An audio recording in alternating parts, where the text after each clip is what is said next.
అక్రమ బాగోతాలు కండ్లు బైర్లు కమ్మేలా బయటపడుతున్నాయి. ఏఈ నుంచి ఈఎన్సీ వరకు ఎవరిని పట్టుకున్నా ఆదాయానికి మించిన ఆస్తుల చిట్టాలు బయటపడుతున్నాయి. ఈఎన్సీ ముఖ్య హరిరామ్ కు 100 కోట్ల ఆస్తి ఉన్నట్లు ఏసీబీ గుర్తించింది. ఈ శ్రీధర్ ఖరీదైన అవినీతి తిమింగలంగా ఏసీబీ అధికారులు భావిస్తున్నారు. ఆయనకు సంబంధించిన నోట్ల కట్టలు, ఆస్తుల వివరాలు చూసి ఏసీబీ అధికారులే షాక్ అయ్యారు. తాజాగా ఏసీబీ అరెస్ట్ చేసిన మాజీ ఈఎన్సీ మురళీధర్ రావుకు దాదాపు 1000 కోట్ల ఆస్తులున్నాయని తెలుస్తోంది. ఇరిగేషన్ అధికారుల ఆస్తులు ఇంతలా ఎందుకు పెరిగాయి?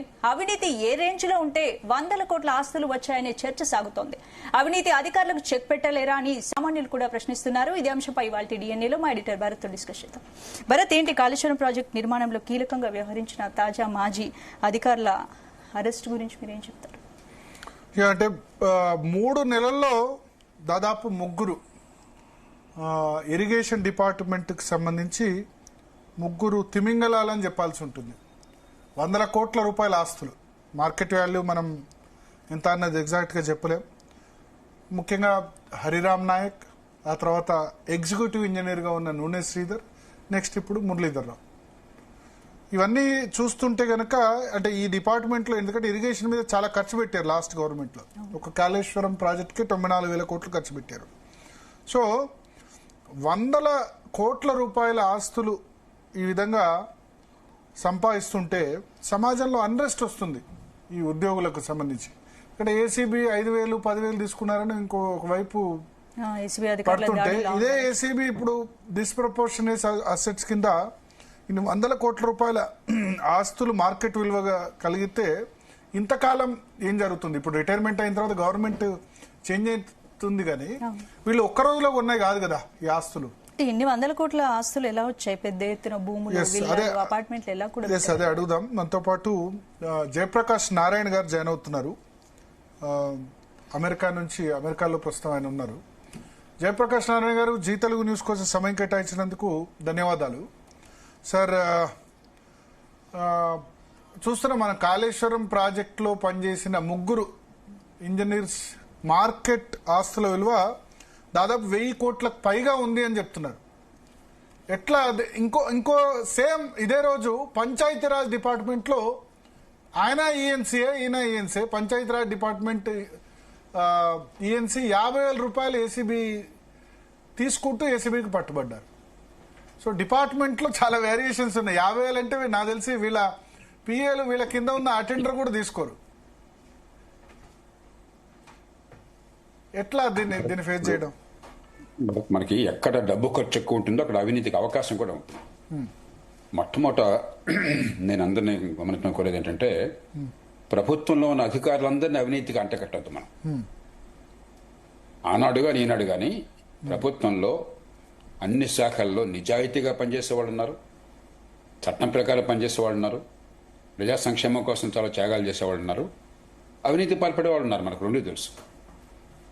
ఇక వ్యక్తులకు వచ్చిన వ్యాఖ్యానించడం, మీరు కొన్ని కేసులు చెప్పారు, కొన్ని 100 కోట్ల రూపాయలు బయటపడ్డాయి వాళ్ళ అక్రమాస్తులు అని చెప్పని. అది చట్టము, రేపు ఇన్వెస్టిగేషన్ జరగాల, ఆ తర్వాత ప్రాసిక్యూషన్ కోర్టులు చూసుకుంటాయి. కానీ మౌలికంగా ఎందుకని బాగా ఖర్చు పెట్టేటువంటి శాఖల్లో, పెద్ద పెద్ద ప్రాజెక్టుల్లో పెద్ద అవినీతి ఉన్నది? 2 మౌలికమైన కారణాలు మనం గమనించాలి. మిగతా చర్చలోకి వెళదాం మనం. మొట్టమొదటిది, తప్పు చేస్తే, అవినీతికి పాల్పడితే శిక్ష పడుతుందన్న భయం లేదు ఈ దేశం. కొన్ని కేసుల్లో, ఉదాహరణకి నేను వ్యక్తిగత వివరాల్లోకి వెళ్లకుండా, కొన్ని కేసుల్లో అవినీతి రుజువై కింది కోర్టులో శిక్ష పడి, ట్రయల్ కోర్టులో, ఆ పైన హైకోర్టు దాన్ని ధృవీకరించిన తర్వాత సుప్రీంకోర్టు ఏదో వంకపెట్టి కొన్ని ఏళ్లు పోయిన తర్వాత ఆ కేసును కొట్టేసి ఈ 14-15 ఏళ్ల పాటు ఇచ్చిన జీతం అంతా తిరిగి ఇవ్వమని చెప్పని ప్రమోషన్ అని ఆదేశం ఇచ్చారు. ఆయన చివరికి శాఖాధిపతిగా దర్శనం ఇచ్చాడు. అంటే ఈ దేశంలో అసలు కోర్టుల్లో శిక్ష పడుతుంది, ఆస్తులు పోతాయి, జైలుకు వెళతాము, పదవి పోతుంది అనే భయం లేదు. 190 కేసుల్లో లాభం బోర్డంతుంది. అక్రమాలకు పాల్పడితే 100 కోట్లు సంపాదించవచ్చు. నిజాయితీగా ఉంటే నెలకు వచ్చే జీతం పొదుపుగా చేసుకోవటం, కష్టపడటం, చిత్తశుద్ధితో పనిచేయటం. అది లేకుండా ఉంటే ఓ పక్కన డబ్బు, రెండో పక్కన శిక్ష పడుతున్న భయం లేదు, మూడో పక్కన పెద్దగా రాజకీయంలో కానీ ప్రభుత్వాల్లో కానీ పలుకుబడే పోటలా. ఓకే, అవినీతి పరుడిని అందరూ లెక్కిస్తున్నారు. చాలా సందర్భాల్లో మీరు గమనించినట్టయితే నిజాయితీ పరులను చాలా సందర్భాల్లో పక్కన పెడుతున్నారు. వీళ్ళు మన మాట వినండి, నిజాయితీగా ఉంటాడు, ముక్కు సూటిగా పోతాడు, అందుకు నేను పక్కన పెడదాం అనుకుంటున్నారు. అవినీతి పరుడు మాట వినవాడైతే వాడిని నెత్తిన పెట్టుకుంటున్నారు. ఈ పార్టీ ఆ పార్టీ పక్కన పెట్టేద్దాం.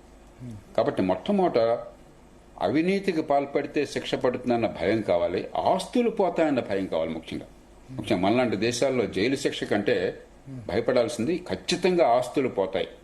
అవినీతికి పాల్పడే డబ్బు మాత్రమే కాదు, మొత్తం ఆస్తి సంపాదన అంతా పోతుంది, పిల్లలకి ఏమీ దక్కదు అన్న భయాన్ని కలగజేయాలి. ఈ ప్రొవిజన్ ఉందా?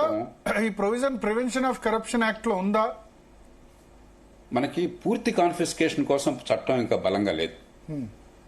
ఏదో ఆ మాట అన్నారు కానీ బలంగా లేదు, దాన్ని అమలు కూడా చేయటం లేదు మన దేశంలో. రెండోది రాజకీయం. మనందరికీ తెలుసు, ఏ పార్టీ అయినా కూడా, ముఖ్యంగా తెలుగు రాష్ట్రాలు మీరు చూడండి, లేదా కర్ణాటక చూడండి, తమిళనాడు చూడండి, అసెంబ్లీ ఎన్నికకి 30-40 కోట్లు ఖర్చు పెడుతున్నారనేది మనందరికీ తెలుసు కదా. మనం ఏదో తెలియని నటిస్తున్నాం, బహిరంగ రహస్యం.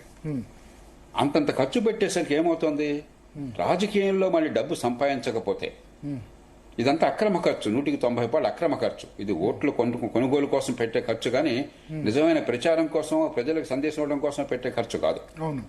కాబట్టి ఈ డబ్బుని మళ్ళీ కూడగట్టాలి. కూడగట్టాలంటే అధికారాన్ని అవినీతిగా మార్చుకోవాలి, సొమ్ముగా మార్చుకోవాలి. అంచేత ఏమవుతుంది, ఇలా 1-2 కేసులు బయటపడితే, మీడియాలో హడావిడి జరిగితే, ఏదో కొంచెం 2 రోజుల పాటు ఏదో ప్రభుత్వంలో. సార్ ఇక్కడ ఒక పాయింట్, ఇప్పుడు రాజకీయ నాయకుల కరప్షన్ తో వేరు, మళ్ళీ అధికారుల కరప్షన్ వేరు. రాజకీయ నాయకులు కరప్షన్ చేసి మళ్ళీ దాన్ని ఓట్లలో ఖర్చు పెడుతున్నారు కొంతమేరకు. ఇప్పుడు ఇదే కాళేశ్వరం ప్రాజెక్ట్ అనుకోండి, అప్పట్లో అధికారంలో ఉన్న పార్టీ, లేకపోతే అంతకుముందు జలయజ్ఞం చేసిన వైఎస్ఆర్ ఆయనలో అనుకోండి, లేదా చంద్రబాబు నాయుడు ఆయనలో అనుకోండి, వీళ్ళు ఓట్లు కొనేందుకోసం ప్రజలకి 1000-2000 ఓటుకు అందరికి 1,00,000 ఓట్లు చొప్పున కొనుగోలు చేస్తారు. బట్ ఈ అధికారులు వీళ్ళు ఓట్లు కొనుగోలు చేయాల్సిన అవసరం లేదు కదా.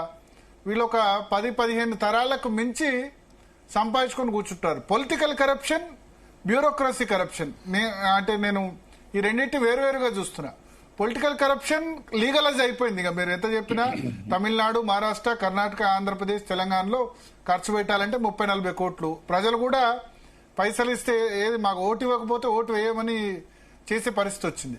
ఇప్పుడు మురళీధర్ రావు గాని, హరిరామ్ నాయక్ గాని, నూనె శ్రీధర్ గాని, అన్లెస్ వాళ్ళు రాజకీయాల్లో దిగితే తప్ప వాళ్ళు రూపాయి కూడా ప్రజలకు ఇవ్వాల్సిన అవసరం లేదు. కానీ 100 కోట్ల రూపాయలు వెనకేసుకుంటారు. సో నేను దీన్ని రెండింటి డిఫరెన్షియేట్ చేస్తున్నా. మీ ఒపీనియన్ ఏంటి? మీరు చెప్పేది కొంతమేరకు వాస్తవం. రాజకీయంలో ఉన్నవాడు ఎంత సంపాదిస్తున్నాడో అంత ఖర్చు పెట్టాలి. కాబట్టి అది వ్యవస్థలో ఉన్న సమస్య. వాళ్ళని విలన్గా చిత్రిస్తే లాభం లేదు. నేను ఎప్పుడు అది చెప్తాను, రాజకీయంలో ఉన్న వాళ్ళని విలన్గా చిత్రించొద్దు. వాళ్ళు ఎంతగా విలన్లు కనిపిస్తున్నారో అంతగా బాధ్యతలు కూడా వ్యవస్థలో అని చెప్పని. కాబట్టి వాళ్ళు అంత దుర్మార్గం చెప్పడం కాదని చెప్పేది. కానీ రాజకీయ అవినీతి ఎప్పుడైతే ఉన్నదో, రాజకీయం డబ్బులు చేసుకునే అవసరం రాజకీయంలో ఎప్పుడైతే ఉన్నదో, ఎలా చేసుకుంటారు డబ్బులు? అధికార యంత్రాంగాన్ని దుర్వినియోగం చేసుకుని. మీరు అధికార యంత్రాంగం మద్దతు లేకుండా, వాళ్ళకి ఆదేశాలు ఇచ్చి వాళ్ళకి అక్రమాలు జరిపించకుండా రాజకీయంలో అవినీతి సాధ్యం కాదు. పోలీస్ కేసులు కావచ్చు, లేకపోతే టెండర్లు కావచ్చు, ఇరిగేషన్ ప్రాజెక్టులో కానీ, లేకపోతే ఇంకా ఇతర పెద్ద ప్రాజెక్టులు, పబ్లిక్ ప్రాజెక్టులో కానీ, లేకపోతే మరి భూముల కబ్జాలు కావచ్చు, లేకపోతే మరి డబ్బులు ఇచ్చిన వాళ్ళకి కావాల్సిన పనులు చేసి పెట్టడం కావచ్చు. ఇవన్నీ ఎవరి ద్వారా జరుగుతాయి? అధికార యంత్రాంగం ద్వారా జరుగుతాయి. కాబట్టి మీరు చెప్పింది వాస్తవమే. రాజకీయంలో ఉన్న వాళ్ళు పాపం ఎంత సంపాదిస్తున్నారు అంత ఖర్చు పెడుతున్నారు. అధికారులు డబ్బులు తింటమే తప్ప ఖర్చు ఉండదని అది వేరే విషయం. కానీ రాజకీయ అవినీతి, అధికార యంత్రాంగాల అవినీతికి ఖచ్చితంగా దారి తీస్తుంది.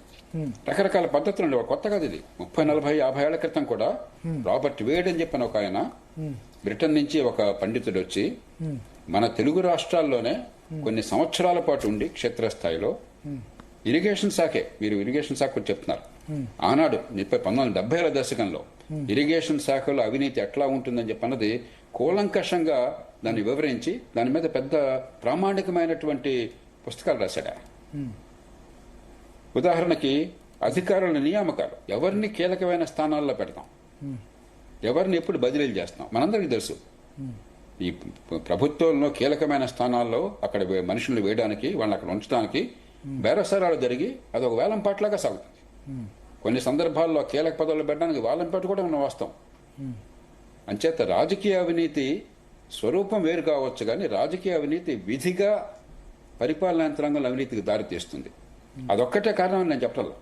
ఎందుకంటే మనుషుల్లో కొందరికి అక్రమార్జన చేయాలో కోరుకుంటుంది, అత్యాశ ఉంటుంది, దురాశ ఉంటుంది, కొందరు నిజాయితీగా చిత్తశుద్ధితో ఉంటారు.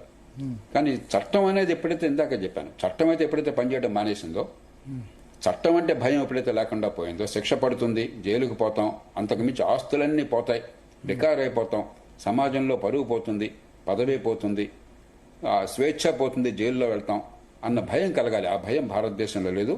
రెండోది, రాజకీయ యంత్రాంగం ఎప్పుడైతే ఒక అవినీతి ఊబిలో కూరుకుపోయిందో, తప్పులు ఎవరు చేసినా కూడా, కారణం ఏదైనా కూడా అవినీతి ఊబిలో కూరుకుపోయిందో, అప్పుడు పరిపాలనా యంత్రాంగంలో అవినీతిని కాదు చాలా కష్టం. అందుకనే నిజాయితీ పరుడైన ముఖ్యమంత్రి ఉన్నటువంటి అరుదైన సందర్భాల్లో, ఒక ఎన్టీ రామారావు గారు వచ్చిన కొత్తలో చాలా కాలం పాటు, ఎందుకంటే ఆయనగా డబ్బులు లేకుండా గెలిపించాడు అందరినీ, ఆయన నిప్పు లాంటి మనిషి, భయపడేవాడు అవినీతి అని చెప్పండి. ఇప్పుడు ఆ భయం ఎక్కడుంది అసలు?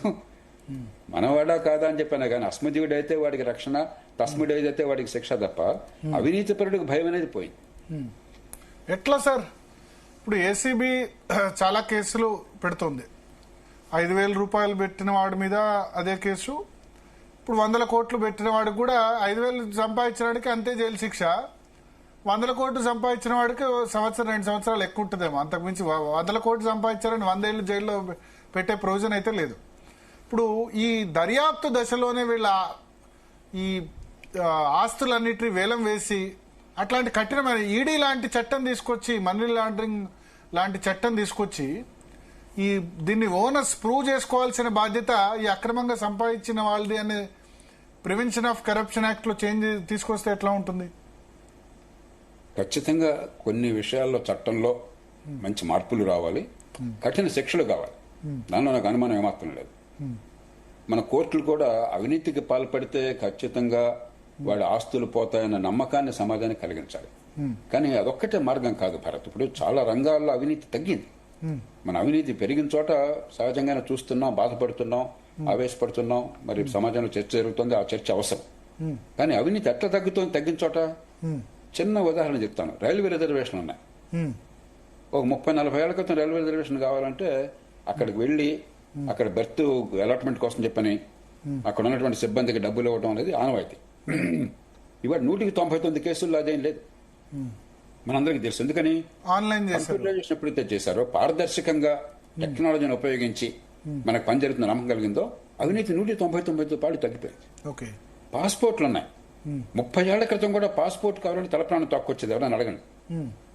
ఈవేళ పాస్పోర్ట్కి లంచం ఇచ్చానని చెప్పేవాళ్ళు చాలా అరుదు. తీసుకుంటారు కాబట్టి తొందరగా అన్న ఉద్దేశంతో వెరిఫికేషన్ కి ఇవ్వాల్సి వస్తుంది పోలీసులకు. మూడోది, టెలిఫోన్లు ఉన్నాయి.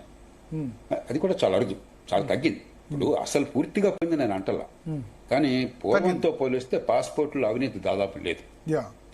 అలాగే టెలిఫోన్లు ఉన్నాయి. ఒకప్పుడు టెలిఫోన్ కావాలంటే తలప్రాణం తక్కువ వచ్చేది. ఎంపీ రికమెండేషన్ కట్టి ఓన్యో టెలిఫోన్ కింద 3-4 ఏళ్ళు వెయిట్ చేశాక ఫోన్ శాంక్షన్ కావాలంటే డబ్బులు ఇవ్వాలి. ఫోన్ శాంక్షన్ అయినాక ఫోన్ ఇంట్లో ఇన్స్ట్రుమెంట్ పెట్టాలంటే చేయి తలపాల. రిపేర్ అవుతుంది, ప్రతి నెల రిపేర్కి వస్తుంది. రిపేర్కి మళ్ళీ పోయి డబ్బులు ఇవ్వకపోతే అమ్యామ్య ఇవ్వకపోతే పని జరిగేది కాదు. ఇవాళ ఇంటికి వచ్చి వాళ్ళు 100 కోట్ల టెలిఫోన్లని టెలిఫోన్ కంపెనీలు మీకు కావాలని అడిగి మరీ ఇస్తున్నారు. ₹1 లంచం లేదు దాన్ని. అలాగే ఉదాహరణకి 2G స్పెక్ట్రమ్ మీకు గుర్తుందో లేదో, 2011 ప్రాంతాల్లో దేశం మొత్తంలో దుమారం లేపింది. దానివల్ల లోక్పాల్ చట్టం వచ్చింది. ఆ చట్టం వస్తున్నప్పుడు నేను గట్టిగా వాదించాను, మంచి చట్టం తీసుకొద్దాం, కానీ నాకు పెద్ద నమ్మకం లేదు. వీళ్ళెవరికి జైలు శిక్ష పడదు, అందరూ హీరోల్లాగా బయటకు వస్తారు. చివరికి అదే జరిగింది, అందరూ హీరోల్లాగా బయటకు వచ్చారు, చేతులు ఒప్పుకుంటూ గొప్ప హీరోల్లాగా వచ్చారు. అందులో మరి రాజకీయంలో అందరికీ పునరావాసం వచ్చింది. 2G స్పెక్ట్రం వల్ల ఒక్కడి పదవి పోలా, ఒక్కడికి రాజకీయ భవిష్యత్తు పోలా. నేనే వాదించినప్పుడు దేశంలో మహామహులందరినీ కూడా కలిపి ఈ 2G స్పెక్ట్రం ఇచ్చిన తీరు ఖచ్చితంగా అభ్యంతరకరమైనది. ఇష్టం వచ్చినడికి ఇచ్చారు. లంచం ఉందని మనకు తెలిసిన రుజువు చేయలేకపోయినా కూడా, కాబట్టి అక్రమంగా మంజూరు చేశారు. కాబట్టి ముందు స్పెక్ట్రం రద్దు చేయండి లైసెన్స్ అని చెప్పని సుప్రీంకోర్టు ముందుకు వెళ్ళాం. వెళ్ళి కాంపిటేటివ్ బిడ్డింగ్ ద్వారా, బహిరంగ వేలం ద్వారా కేటాయించాలని చెప్పిన కోరితే సుప్రీంకోర్టు ఆదేశం ఇచ్చింది.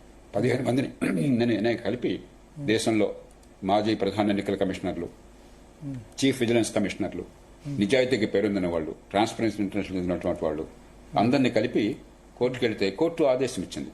అప్పటి నుంచి ఇప్పటిదాకా నేను ఘంటాపథంగా చెప్పగలను, భారతదేశంలో స్పెక్ట్రమ్ అలొకేషన్లో, ఈ స్పెక్ట్రమ్ కేటాయింపులో ₹1 కూడా అవినీతి లేదు. అంటే సరైన పద్ధతుల్ని పాటించినట్లయితే పారదర్శకతను పాటించినట్టయితే, టెక్నాలజీ ఉపయోగించినట్టయితే, చిత్తశుద్ధి ఉన్నట్టయితే అవినీతిని అంతం చేయొచ్చు. నేను 4-5 రంగాలు చెప్పాను. అంటే మొట్టమొదటి మనకి నిరాశ కూడదు. అవినీతిని మనం అంతం చేయగలము, చాలా మేరకు తగ్గించగలము. కానీ ఇంకా కొన్ని రంగాల్లో ఎక్కడైతే ప్రభుత్వం పాత్రని తీసేయలేమో, ఎక్కడైతే పోటీ ఉండదో, ఎక్కడైతే పెద్ద ఎత్తున ప్రభుత్వం ప్రాజెక్టుల ఖర్చు వగైరా ఉంటుందో అక్కడ ఇంకా అవినీతి చాలా తీవ్రంగా ఉన్నది. కొన్ని రంగాల్లో పెరుగుతోంది కొన్ని చోట్ల. అందుకే మెగా ప్రాజెక్టు వచ్చినప్పుడు నేను గట్టిగా వ్యతిరేకించిన కారణం అదే. కాళేశ్వరం వచ్చినప్పుడు ఈ ప్రాజెక్టు వల్ల కొన్ని 10,000 కోట్ల రూపాయలు ఖర్చే కానీ ప్రజలకు లాభం లేదు, లంచం మింగే వాళ్ళకి లాభం వస్తుంది. ఎందుకంటే 1,00,000 కోట్ల రూపాయలు ప్రాజెక్టు పెడితే 10% తిన్నా 10,000 కోట్లు వచ్చేస్తుంది. వాళ్ళ ఆశ అది. అందుకోసమే మెగా ప్రాజెక్టులు. ఈ ప్రాజెక్టుల వల్ల లాభమా నష్టమా ప్రజలకి ఏం జరుగుతుందో ఆలోచించట్లా. ఎంత పెద్ద ప్రాజెక్ట్ అయితే అంత పెద్దగా సంపాదించవచ్చు అన్న భావం బాగా ఉంది. అందుకే ప్రాజెక్టులని రూపకల్పన చేసేటప్పుడు కూడా ఎంత ఖర్చు పెడుతున్నాం ప్రజాధనానికి, ప్రజాధనమే ప్రజలు కష్టించి మీరు కాళేశ్వరం అందుకనే వ్యతిరేకించారు అప్పట్లో, అంతేనా? Cost benefit ratio. ఎగ్జాక్ట్లీ. అదే కనుక పొదుపరితనంతో ప్రజల డబ్బు సద్వినియోగం అయిందనుకోండి, పారదర్శకంగా పెట్టామనుకోండి, ఖర్చు తగ్గుతుంది, అవినీతి తగ్గుతుంది. మనకు అసలు పేపర్లో పెద్ద పెద్ద శీర్షికలు వస్తాయి. 10,000 కోట్ల ప్రాజెక్టు, 30,000 కోట్ల ప్రాజెక్టు, 50,000 కోట్ల ప్రాజెక్టు, ఏదో పప్పు మీరు అప్పుడు కాళేశ్వరంకి ఏం సార్ ఆల్టర్నేట్ మీరు ప్రపోజ్ చేసింది? చిన్న నీటి వనరుల సద్వినియోగం. ఇంజనీర్లు కూర్చుంటే ఇప్పుడు వివరాల్లో, సాంకేతిక వివరాలకు మనం వెళ్ళొద్దు. మనకు వర్షం నీళ్ళేమో మనం లోయలోకి పంపిస్తున్నాం, మళ్ళీ ఆ నీళ్లు పైకెత్తే ప్రయత్నం చేస్తున్నాం. అదే నీళ్లని చిన్న చిన్న ప్రాజెక్టులు, వందలాది ప్రాజెక్టులు కానీ, వాటర్ హార్వెస్టింగ్ స్ట్రక్చర్స్ కానీ, మిగతా పద్ధతుల్లో కానీ మనం తక్కువ ఖర్చు ఎక్కువ లాభం చూస్తే తీసుకోవచ్చు. కానీ మన ప్రభుత్వాలు అలా ఆలోచించట్లా. ఎంత పెద్ద ఖర్చు ఉంటే అంత గొప్ప పథకం అనుకుంటున్నారు. ప్రజలు కూడా అట్లా అనుకుంటున్నారు. తక్కువ ఖర్చు ఎక్కువ ఫలితం ఆలోచించట్లా. ఎక్కువ ఖర్చుతో తక్కువ ఫలితం. ఖర్చు చూస్తున్నారు కానీ ఫలితం చూడాల. అందుకని అవుట్కమ్ ఓరియంటెడ్, ఫలితం ఏంటో చూడాలి. ప్రజలకి ఏం జరుగుతుందో ఆలోచించాలి. ప్రజల డబ్బుని మనం చాలా పాపంలాగా చూడాలి. ఒక్క పైసా వృధా చేయకూడదు. ఎన్టీ రామారావు గారు ఒకసారి ఈ ఇంటెలిజెన్స్ వారంతా వచ్చి, సార్ ఇక్కడ నక్సలైట్ థ్రెట్ ఉన్నది, ముఖ్యమంత్రి గారి కారు సరిగ్గా నడవట్లేదు, పికప్ సరిగ్గా లేదు, ప్రమాదం ఉన్నది, కారు మార్చాలని చెప్పని కోరారు. నేను ముఖ్యమంత్రి గారితో చెప్పాను, ఏమంటే మనం కారు మారుద్దాం, రిస్క్ అంటున్నారు, పాత కారు ఏదని చెప్పంటే, డబ్బులు ఎందుకు వేస్ట్ జయప్రకాష్ గారు, రిపేర్ చేస్తే పోలా అన్నాడు. ఆ రోజుల్లో కారు 2 లక్షల రూపాయలు. అంబాసిడర్ కారే ఉండేది మార్కెట్లో, ఇంకేం ఉండేది కాదు. అంబాసిడర్ కారు ఇంకోటి కొనాలంటే ముఖ్యమంత్రి గారి కోసం 2 లక్షలు అయ్యేది. 2 లక్షల రూపాయల ఖర్చుకు ముఖ్యమంత్రి గారు అంత ప్రతిష్ట ఉన్న ముఖ్యమంత్రి, అంత జనాదరణ ఉన్న ముఖ్యమంత్రి, డబ్బులు వేస్ట్ అండి, రిపేర్ చేద్దాం, రిపేర్ చేయించుకుంటారు. పొదుపరితనం కావాలి ప్రభుత్వంలో. ప్రతి రూపాయిని కూడా పాలకులు, అధికారులు కానీ, లేకపోతే ఎన్నికైన నాయకులు కానీ ప్రతి రూపాయిని చాలా పవిత్రంగా చూడాలి. ప్రజాధనం ఇది. ఆ ప్రజాధనాన్ని పవిత్రంగా చూడకుండా దుబారా చేయడం అనే సంస్కృతి కూడా వచ్చింది. దాన్ని మనం పక్కన పెట్టి అవినీతిని చూడలేం. ఎప్పుడైతే ఆ సంస్కృతి అట్లా వచ్చిందో, 10,000 కోట్లు మాట్లాడుతున్నాం, ప్రతి 10 కోట్లు నొక్కేయడం మామూలు అయిపోయింది. పెద్ద కష్టంగా, అది గొప్పగా. మీరు కూడా ఉన్నారు ఇందాక, 50,000 తింటే వాడిని పట్టుకుంటున్నాము, అది పెద్ద బండి. యాక్చువల్లీ 50,000 లంచ్ తీసుకుంది ఎవరంటే, ఆయన ఇంజనీరింగ్ చీఫే, కానీ డిపార్ట్మెంట్ పంచాయతీరాజ్. వీళ్ళు ఇరిగేషన్ డిపార్ట్మెంట్ ఈఎన్సీ 100 కోట్ల ఆస్తులు, పంచాయతీరాజ్ ఈఎన్సీ 50,000 రూపాయలు స్వయంగా ఆయనే తీసుకున్నారు లంచం. నాకు తెలిసి ఈ ఇరిగేషన్ డిపార్ట్మెంట్ లో 50,000 క్లర్క్ లెవెల్ కూడా రిజెక్ట్ చేస్తాడేమో. అంటే డిపార్ట్మెంట్ వైజ్ ఇంత అంతరం ఉంది అని చెప్తున్నాను నేను. అదేమవుతుందంటే, సుమతి శతకంలో చెప్పినట్టుగా ఏట్లో గానీ లేకపోతే చెరువులో గానీ నీళ్లు చేరితేనే కప్పలు తెప్పలుగా వస్తాయి. ఎక్కడ డబ్బు ఉందో అక్కడ అవినీతి పుష్కలంగా ఉంటుంది. డబ్బు లేకుండా డ్రైగా ఉన్న శాఖల్లో అవినీతి కష్టం అవుతుంది. ఉదాహరణకి స్టాటిస్టిక్స్ డిపార్ట్మెంట్ ఉన్నది, డబ్బులు తినాలన్నా ఏం తినడానికి లేదు అక్కడ. అలా కాబట్టి అక్కడ డబ్బులు ఎక్కడ చేరుతాయో, ఇరిగేషన్ పెద్ద ఎత్తున ప్రాజెక్టులు అంటున్నాం, ఇరిగేషన్ అంటున్నాం, మరో శాఖ అంటున్నాం, ఎక్కడ డబ్బులు టీచర్ చాలా తక్కువ, కరప్షన్ చేసింది చాలా తక్కువ ఎడ్యుకేషన్ లో. ఎగ్జాక్ట్లీ. అట్లాగే ఎక్కడ నియంత్రణ ఉంటుందో, ప్రభుత్వానికి నియంత్రణ అధికారం ఉందనుకోండి, నా కలం పోటుతో మీకు లాభంగా నష్టంగా చేయగలను అనుకోండి, అక్కడ లంచం ఉంటుంది. ఈ 2 ప్రధానమైన. ప్రభుత్వం ఖర్చు ఎక్కడ ఎక్కువ ఉందో మరింత జాగ్రత్తగా ఉండాలి. అలాగే ప్రభుత్వానికి నియంత్రించే అధికారం, ప్రజల జీవితాన్ని శాసించే అధికారం ఎక్కడ ఎక్కువ ఉందో అక్కడ జాగ్రత్తగా ఉండాలి. సార్, ఇప్పుడు ప్రభుత్వానికి, ఇప్పుడు మీరు ఐఏఎస్ అధికారిగా పనిచేశారు, ముఖ్యమంత్రి దగ్గర కూడా ఉన్నారు కాబట్టి, ఇప్పుడు మేజర్ మనం పోర్ట్ఫోలియో తీసుకుందాం. ఇరిగేషన్ ఒకటి, ట్రాన్స్పోర్ట్ ఒకటి, కమర్షియల్ ట్యాక్సెస్ ఒకటి, ఎక్సైజ్ ఒకటి, హోమ్ అంటే పోలీస్ ఒకటి, రెవెన్యూ ఒకటి, city town planning, town planners ఈ మధ్య బిల్డింగ్ కన్స్ట్రక్షన్ కు దానికి వద్దన్న డబ్బులు వచ్చి పడతాయి. ఇవి కదా మేజర్, ఇవే కదా డబ్బులు సంపాదించేందుకున్న పోర్ట్ఫోలియోస్. సో దీనిలో ఏ విధమైన మార్పులు చేయాలి, చేస్తే కనుక కరప్షన్ తగ్గే అవకాశం ఉంటుంది? అంటే ఇప్పుడు కొన్ని మౌలికమైన సూత్రాలు ఉన్నాయి. ఏ శాఖలో ఏంటనేది కొంచెం లోతుకెళ్ళాలి. ఉదాహరణకి చాలా సంవత్సరాల క్రితం 2004-05 ప్రాంతాల్లో ప్రజాస్వామ్య పీఠం తరపున లోక్సత్తా తరపున నేనే బొంబాయి నగరంలోనూ హైదరాబాద్లోనూ పెద్ద ఎత్తున రౌండ్ టేబుల్స్ నిర్వహించి దానిలో ఎవరు సెంట్రల్ ఎక్సైజ్ కస్టమ్స్ అన్నారు. సెంట్రల్ ఎక్సైజ్ ఉండేది, జిఎస్టీ రాలా అప్పటికి. కాబట్టి central excise customs indirect taxes పరోక్ష పన్నుల్లో చాలా పెద్ద అవినీతి ఉన్నది. ఆ అవినీతి కనుక తగ్గించగలిగితే దేశంలో ఆర్థిక అభివృద్ధి పెరుగుతుందని గట్టిగానే వాదించాను. ప్రధానమంత్రి గారు మన్మోహన్ సింగ్ గారితో ఆ మాట చెప్పాను. చెప్పి మరి ఆనాడు ఈ దేశంలో vigilance commission Pejawar P Shankar గారి ఆధ్వర్యంలో మన రాష్ట్రానికి చెందినటువంటి హెచ్కే దొరగారు కూడా ఆనాడు విజిలెన్స్ కమిషన్లో ఉన్నారు. ఆ జాతీయ విజిలెన్స్ కమిషన్ వారి ముగ్గురిని తీసుకొచ్చి, ఆ తర్వాత రెవెన్యూ సెక్రటరీ, తర్వాత కేబినెట్ సెక్రటరీ అయిన చంద్రశేఖర్ ఆయన్ని కూడా తీసుకొచ్చి హైదరాబాద్లో తర్వాత బొంబాయిలో అందరు స్టేక్ హోల్డర్స్ని కలిపాం. పన్నుల అధికారులు, మరి ఇండస్ట్రీ బిజినెస్ మెన్, ఈ అవినీతికి గురవుతున్న వాళ్ళు, బాధితులైన వాళ్ళు, తర్వాత ఈ ట్యాక్స్ నిపుణులు, అకౌంటెంట్లు, ఎక్స్పర్ట్లు అందరినీ కూర్చోబెట్టాం. వీళ్ళు అవినీతిపరమైన అధికారులు కూడా ఉన్నారు.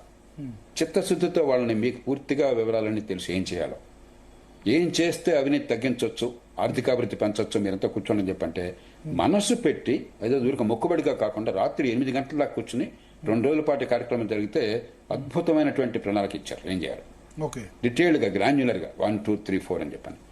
దాన్ని ప్రభుత్వానికి ఇస్తే అమలు జరిగింది. అప్పుడు చాలా విషయాల్లో మీరు పన్నుల విషయాల్లో మీరు చూసినట్టయితే ఇంకా అవినీతి ఉంది, కానీ గతంలో ఉన్నంత అవినీతి లేదు. చాలా మేరకు అవినీతి తగ్గింది. పన్నుల్లో అవినీతి తగ్గడం చాలా సంక్లిష్టమైన అంశం, ఎందుకంటే పద్ధతులను అర్థం చేసుకోవాలి, దాన్ని పాటించాలి. కానీ ప్రతి రంగంలో కూడా అవినీతి తగ్గాలని చెప్పంటే కొన్ని మౌలిక సూత్రాలు ఉన్నాయి. ఒకటి పారదర్శకత, ఎంత వీలుంటే అంత పారదర్శకత. 2 టెక్నాలజీ, ఎక్కడ ఇంతకుముందు 3 ఉదాహరణలు చెప్పాను. టెక్నాలజీ ఎక్కడ వాడగలిగితే అక్కడ టెక్నాలజీ వాడడం. 3 కాంపిటీషన్ అండ్ చాయిస్. ప్రభుత్వం గుత్తాధిపత్యం ఉన్నంత కాలం ఖచ్చితంగా మీకు అవినీతి ఎక్కువ ఉంటుంది. అలా కాకుండా పోటీ ఉండి మరి చాయిస్ ఉన్నట్టయితే, మనకి పౌరులకి చాయిస్ ఉన్నట్టయితే అప్పుడు మార్కెట్ వల్ల ప్రభుత్వంలో అవినీతి తగ్గుతుంది. ఆ తర్వాత ఇవన్నీ చేసినా కూడా ప్రభుత్వం చేయాల్సిన పనులు చాలా ఉంటాయి. కాబట్టి అక్కడ టెండర్ల ప్రక్రియలో ఇదంతా కూడా టెండర్ల ప్రక్రియ, ఏ మాత్రం పారదర్శకత లేదు.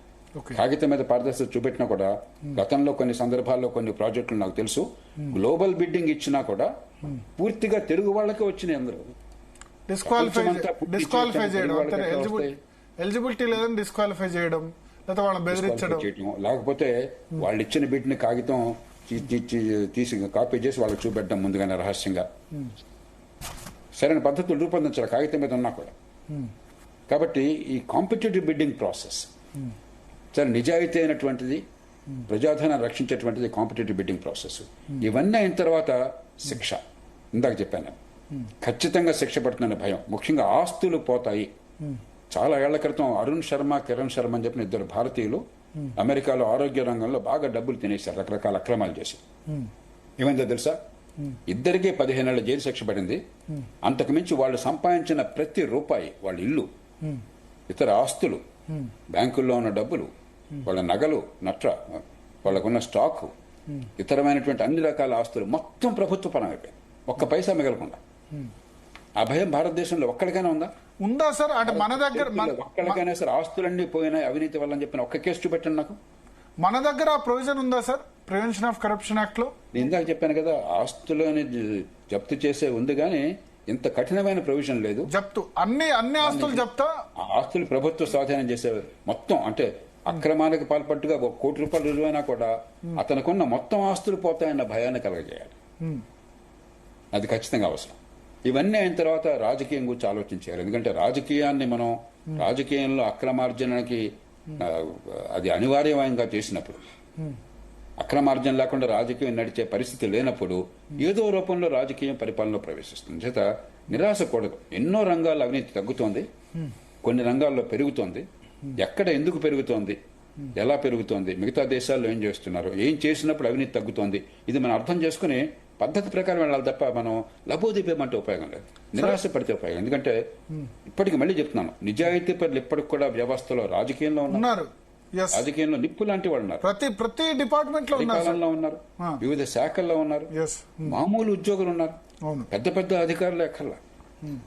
ఒక మంచి కానిస్టేబుల్ నిజాయితీ కొన్ని సందర్భాలు చాలా, ఒక సబ్ ఇన్స్పెక్టర్ నిజాయితీ కొన్ని సందర్భాలు చాలా ఉన్నాయి. కాబట్టి మొత్తం నాశనం అయిందని తిట్టడం కాకుండా చాలా సూక్ష్మంగా పరిశీలించి ఎక్కడ ఎలాంటి మందు వేయాలో చేసినట్టయితే ఖచ్చితంగా అవినీతి ఉన్న కొద్దిగా ఇంకా తగ్గుతుంది. సో మందు మీరు అన్నట్టు ఏంటంటే ప్రివెన్షన్ ఆఫ్ కరప్షన్ యాక్ట్ మరింత స్ట్రెంగ్తెన్ చేయాలి. ఒకటి ఏంటంటే ఫస్ట్ ఈ కేసులో ఛార్జ్ షీట్ వేయగానే అతని ఆస్తులు మొత్తం దీంతో సంబంధం లేకుండా ఓన్లీ ఇప్పుడు 10,000 లంచం తీసుకున్నా 20,000 లంచం తీసుకున్నా ఆస్తులు మొత్తం జప్తు చేయాలి, అంతేనా? కరెక్ట్. 5,000 అయినా 10,000 అయినా దాని డిఫరెన్షియేషన్ ఉండకూడదు, ఆస్తులు మొత్తం జప్తు ఒకటి. రెండోది ఆదాయానికి మించిన ఆస్తుల కేసు, దీనిలో ఎట్లా చేయాలి? డైరెక్ట్ కరప్షన్ ఒకటి, డిస్ప్రపోర్షనేట్ అసెట్స్. ఇప్పుడు డిస్ప్రపోర్షనేట్ అసెట్స్ లో గవర్నమెంట్ ఏం చేస్తున్నాయంటే వాళ్ళకి వ్యతిరేకంగా ఉన్న అధికారుల్ని పోయిన గవర్నమెంట్ తో ఉన్న అధికారుల మీద దాడులు చేయిస్తాయి, అంతే కదా? కాంగ్రెస్ గవర్నమెంట్ లో చేస్తే బీఆర్ఎస్ చేస్తుంది, బీఆర్ఎస్ గవర్నమెంట్ లో కోఆపరేటివ్ ఉన్న వాళ్ళ మీద కాంగ్రెస్ చేస్తుంది. అందుకే భరత్ ఇప్పుడు మనకి చట్టాన్ని ఉపయోగించేప్పుడు నిష్పాక్షికత, నిజాయితీ, అందరినీ సమంగా చూడడం ఉన్న నమ్మకం లేకపోతే మీరు నిజంగా ఎవరన్నా పట్టుకున్నా కూడా సమాజంలో పెద్ద మద్దతు ఉండదు, కాలక్రమేణా కేసులు వీగిపోతాయి. మీరందరూ వాస్తవం, అస్మదీయులైతే వాళ్ళని కాపాడుకుంటున్నారు, తస్మదీయులైతే వాళ్ళ ఇబ్బంది పెట్టే ప్రయత్నం తప్ప పెద్ద శిక్షలు ఏం పడ్డంలా. పొలిటికల్ పార్టీస్ ఇవే చేస్తాయి కదా, పొలిటికల్ పార్టీస్ ఆబ్వియస్లీ ఇదే చేస్తాయి కదా. ఎట్లా ఏసీబీ తీసుకుపోయి ఇంకెవరి చేతిలోనే పెట్టడం వాళ్ళని వాదిస్తున్నాం. ఏంటంటే 2 పనులు చేయాలి. ఒకటి నేర పరిశోధన, అందులో ముఖ్యంగా కీలకమైన కేసులు, చిన్న కేసులు వదిలేద్దాం, చిన్న థెఫ్ట్ లో మరొకటో అన్ని మామూలుగా ప్రస్తుతం వచ్చి నడవనేయండి. కానీ ఈ కీలకమైన కేసులు ఉన్నాయి, ఒక స్థాయి మించినటువంటి అవినీతి కావచ్చు, లేకపోతే ఒక స్థాయి మించిన నేరాలు కావచ్చు, కొన్ని ఏళ్లతో మించి శిక్ష పడే నేరాలు కావచ్చు. ఆ కేసుల విషయంలో మనకి రాష్ట్రాల్లో ఉదాహరణకి అవినీతి నిరోధం కోసం ఏసీబీ ఉన్నది, పెద్ద కేసులు ఇతర కేసుల కోసం సిబిసిఐడి ఉన్నది. కానీ పేరుకి వీటిని వేరే సంస్థలుగా పెట్టినా కూడా అవి చాలా పేలవమైన బలహీనమైన సంస్థలు. తగిన సిబ్బంది కానీ, తగిన సాంకేతికటువంటి ఏర్పాట్లు కానీ, మొబిలిటీ కానీ అవేం లేవు. అవి లేకపోగా చట్ట ప్రకారం మామూలు పోలీసు కేసులు ప్రతి కేసు కూడా వాళ్ళకి ఏ రకంగానూ కూడా ప్రభుత్వం నుంచి విముక్తి లేదు. అక్కడ అధికారులను ఏ స్థాయిలో సరే పెట్టేది ప్రభుత్వంలో ఉన్న నాయకులు, తీసేసేది ప్రభుత్వంలో ఉన్న నాయకులు. అంటే నేర పరిశోధన పూర్తిగా రాజకీయ చేతుల్లో కబంధ హస్తాల్లో చిక్కుకుపోయింది. ఇందాక మనం కొన్ని దేశాల గురించి మాట్లాడుకున్నాం, ఆ దేశాల్లో నేర పరిశోధనకి రాజకీయానికి సంబంధం లేదు. నేర పరిశోధన పూర్తిగా స్వతంత్ర ప్రతిపత్తి కలిగించారు. కాబట్టి ఏసీబీ కావచ్చు, లేకపోతే సిబిసిఐడి కావచ్చు, పూర్తిగా అలాగే జాతీయ స్థాయిలో సిబిఐ కావచ్చు, పూర్తిగా వేరే న్యాయ వ్యవస్థ పర్యవేక్షణలో కనుక పెట్టి అక్కడ అధికారులు ఒకసారి కీలకమైన అధికారుల్ని వాళ్ళని నియంత్రించే సంస్థ తీసుకెళ్లొచ్చు తప్ప ఇక అక్కడి నుంచి వేరే బదిలీలు ఉండవు, వేరే శాఖలకు బదిలీ చేయటం ఉండదు, జీవితం అంతా అక్కడే ఉంటారు, వాళ్ళ మీద నిఘా ఉంటుంది. ఉదాహరణకి మేము పరిపాలనా సంస్కరణ సంఘంలో భాగంగా ఆస్ట్రేలియా వెళ్ళినప్పుడు చాలా ఆశ్చర్యకరంగా చూసాం. న్యూ సౌత్ వేల్స్, సిడ్నీ నగరం ఉన్నటువంటి రాష్ట్రంలో ఉదాహరణకి పోలీస్ యంత్రాంగానికి ఒకటి స్వతంత్ర ప్రతిపత్తి కల్పించారు. కానీ కంచె చెదిమేస్తే పోలీసులు అన్యాయానికి పాల్పడితే వాళ్ళ మీద నిఘా కోసం మరో యంత్రాంగాన్ని ఏర్పాటు చేశారు. వాడు అన్యాయానికి పాల్పడితే వాడి మీద నిఘా కోసం మరో యంత్రాంగాన్ని ఏర్పాటు చేశారు. చాలా గజిబిజి ఏర్పాట్లు ఉన్నాయి. ఎక్కడ అధికారం ఉందో అక్కడ అధికారంలో దుర్వినియోగాన్ని అరికట్టడం కోసం చాలా జాగ్రత్తగా ఏర్పాట్లు ఉండాలి. అలా కాకుండా బడితున్నవాడిదే బడి అయిపోయినట్టయితే, అధికారంలో ఉన్నవాడు రాజకీయం కావచ్చు, అధికార యంత్రాంగంలో కావచ్చు, వాడు ఇష్టం వచ్చినట్టు చేసే అవకాశం ఉన్నట్టయితే ప్రజలకు ఏమాత్రం కూడా రక్షణ ఉండదో, సమాజం నష్టపోతుంది. అందుకని చాలా సంక్లిష్టమైన ఏర్పాట్లు కావాలి. తప్పు జరిగితే శిక్ష పడుతుంది ఏ స్థాయిలోనే సరే భయాన్ని కలిగించే ఏర్పాట్లు కావాలి. మన దేశంలో చట్టబద్ధ పాలన లేదు. రెండోది చేయవలసింది మాలిమత్ కమిటీ అని చెప్పని చాలా కాలం క్రితం ఆయన ఒక ప్రధాన న్యాయమూర్తి రాష్ట్ర స్థాయిలో, ఆయన అధ్యక్షతన criminal justice system Vajpayee government ఏర్పాటు చేసింది. ఈ నేర పరిశోధన యంత్రాంగాన్ని, ఈ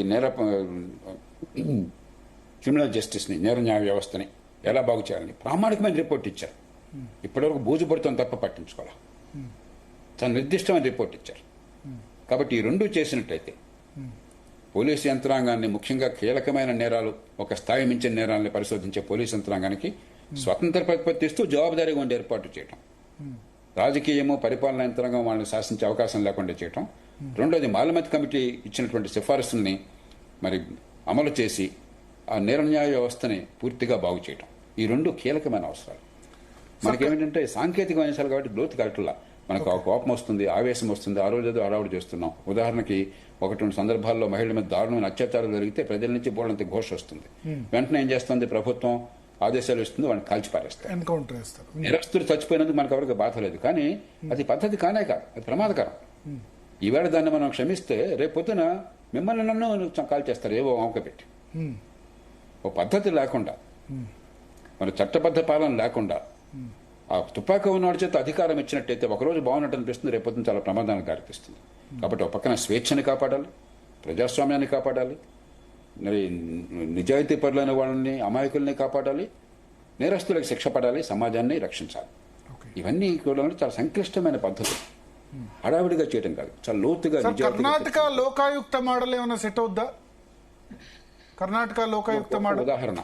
ఒకప్పుడు లోకాయుక్త కర్ణాటకలో బాగా పనిచేసింది, కానీ ఏమైంది? ఒకప్పుడు చాలా మందికి ఆ సంగతి తెలుసు.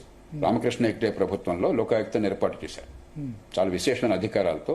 ఏసీబీని ఆ లోకాయుక్త చేతుల్లో పెట్టారు, చాలా మంచి ఆలోచన. కానీ లోకాయుక్త మీద ఎప్పుడైతే చెక్ లేకుండా పోయిందో, అందుకని చెప్పాను ఆస్ట్రేలియాలో ఏం జరిగిందో, లోకాయుక్త నిజాయితీగా ఉన్నంతకాలం బాగా జరిగింది.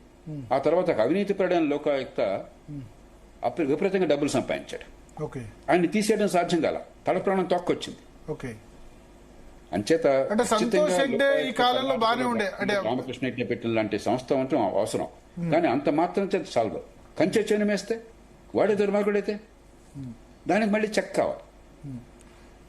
ఇప్పుడు అదే జరుగుతుంది కదా. ఇప్పుడు లోక్పాల్ అన్నారు అన్నిటికి విరుగుడు. లోక్పాల్కు ఎంపిక కమిటీ సంబంధించి ప్రతిసారి జరిగింది. లోక్పాల్ చట్టం గురించి అరవింద్ కేజ్రీవాల్ మీరు ఉద్యమించారు చాలా, అరవింద్ కేజ్రీవాల్ ఉద్యమించాడు. తిరిగి చూస్తే మళ్ళీ లిక్కర్ స్కామ్ లో ఆయన ఇరుక్కున్నాడు, ఇరుక్కోవాల్సిన పరిస్థితి వచ్చింది. అంతేకాదు లోక్పాల్ రూపొందించిన తీరు కూడా ఏమైందంటే ఏదో హడావిడిగా గందరగోళం ప్రజల నుంచి ఆవేశంతో తప్ప లోతుగా ఆలోచించాల. ఎప్పుడైతే ఆలోచించలేదు, ఉదాహరణకి ప్రధానమంత్రిని లోక్పాల్ కింద పెట్టొద్దని గట్టిగా వాదించాను నేను. దేశానికి ప్రధానమంత్రి జాతీయ నాయకుడు, ఏ పార్టీ అయినా కూడా మనకు అనవసరం. ఆయన్ని పార్లమెంటు శాసించాలని కానీ లోక్పాల్ కాదు, ఎన్నిక కానటువంటి వ్యక్తులు కాదు. లోక్పాల్ ఒకవేళ ప్రధానమంత్రి మీద విచారణ పెట్టాడు అనుకోండి, రేపు పొద్దున ఏమీ లేదని తేలినా కూడా దేశం గందరగోళంలో పడుతుంది. కాబట్టి వద్దని గట్టిగా మొత్తుకున్నాను, వినలా. కొన్ని ఏర్పాట్లు చేసినా కూడా దాంతో ఏమైంది, మోదీ గారు లోక్పాల్ని చాలా బలహీనంగా మార్చిపారేశారు. రంగు రుచి వాసన లేని సంస్థ. ఎవరికన్నా లోక్పాల్ సంస్థలు ఎవరున్నారో తెలుసా మీకు? లేకుండా ఆ పేర్లు కూడా తెలియదు మనకి, ఎందుకంటే ఉన్నా లేకపోయినా ఉపయోగం లేదు. మనం అందుకనే ఒక సంస్థను రూపొందించేటప్పుడు ఆవేశం ఒక్కటే చాలదు, ఆగ్రహం ఒక్కటే చాలదు, చాలా ఆలోచన కావాలి, ముందు చూపు కావాలి, ప్రపంచంలో ఏం చేస్తున్నారో అర్థం కావాలి. ఆ వ్యవస్థ చివరికి పనిచేయాలి ప్రజల కోసం. అంతే 2 రోజుల పాటు హడావిడి చేసి పేపర్లో పబ్లిసిటీ వచ్చేసి మన రోడ్ల మీదకి వచ్చి పెద్ద పెద్ద ప్రదర్శనలు చేసి పని అయిపోయింది అనుకుంటే పని అయిపోయినట్టు కాదు. ఫలితం వస్తే పని అయిపోయినట్టు. 2G స్పెక్ట్రంలో ఈ లక్షల మంది రోడ్ల మీద రావడం వల్ల మార్పు రాలా. సుప్రీంకోర్టులో ఎప్పుడైతే లోక్సత్తా వెళ్లి మీరు ఇక ముందు ఇలా స్పెక్ట్రమ్ అలొకేషన్ ఈ రకంగా జరగకుండా ఈ లైసెన్సులు క్యాన్సిల్ చేయనట్టు 122 లైసెన్సులు క్యాన్సిల్ అయినాయి. ఆ తర్వాత స్పెక్ట్రమ్ అలొకేషన్ లో కాంపిటేటివ్ బిడ్డింగ్ పారదర్శకంగా ఉండే ఏర్పాట్లు జరిగినాయి. దానిలో ఒక్క పైసా అవినీతి లేకుండా పోయింది. దానిలో పెద్ద ఆర్భాటం అక్కర్లా. కాబట్టి లోతుగా ఆలోచన చేయాలి తప్ప కోపము, ఆవేశము, కసి, పక్షపాతము ఇవన్నీ ఉపయోగం లేదు.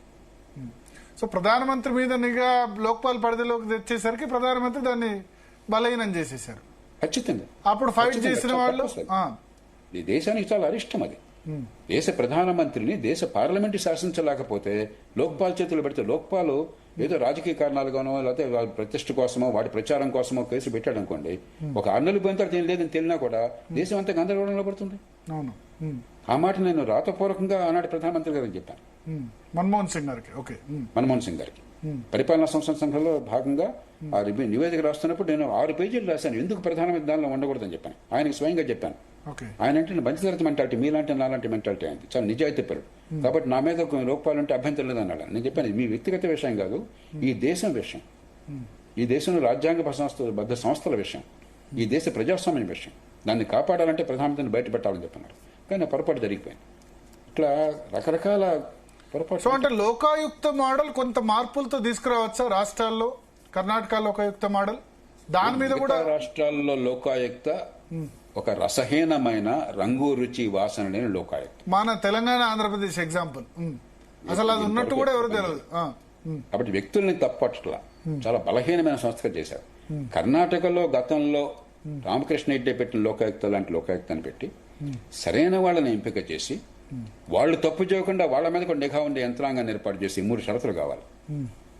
కర్ణాటకలో లాంటి చట్టం తీసుకురావాలి, సరైన వాళ్ళని నిజాయితీ పనులను ఎంపిక చేయాలి. మళ్ళీ ఆశ్రిత పక్షపాతంతో మళ్ళీ కావాల్సిన వాళ్ళు ఎంపిక చేసుకుంటే కర్ణాటకలో అదే జరిగింది. ఒకప్పుడు మంచి వాళ్ళని ఎంపిక చేసుకున్నారు. కానీ కర్ణాటకలో ఇప్పుడు సిద్దరామయ్య నోటీస్ ఇచ్చింది, అంతకుముందు యడ్యూరప్పకు నోటీస్ ఇచ్చింది.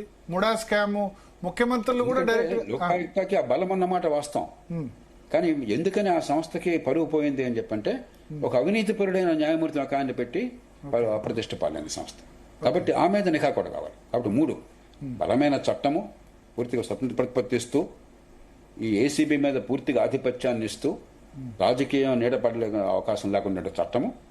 2 సరైన వాళ్ళని, అందుకు సమర్థులైన వాళ్ళని, సరైన వాళ్ళని నిజాయితీకి సామర్థ్యానికి మారిపోయిన వాళ్ళని ఎంపిక చేయటము.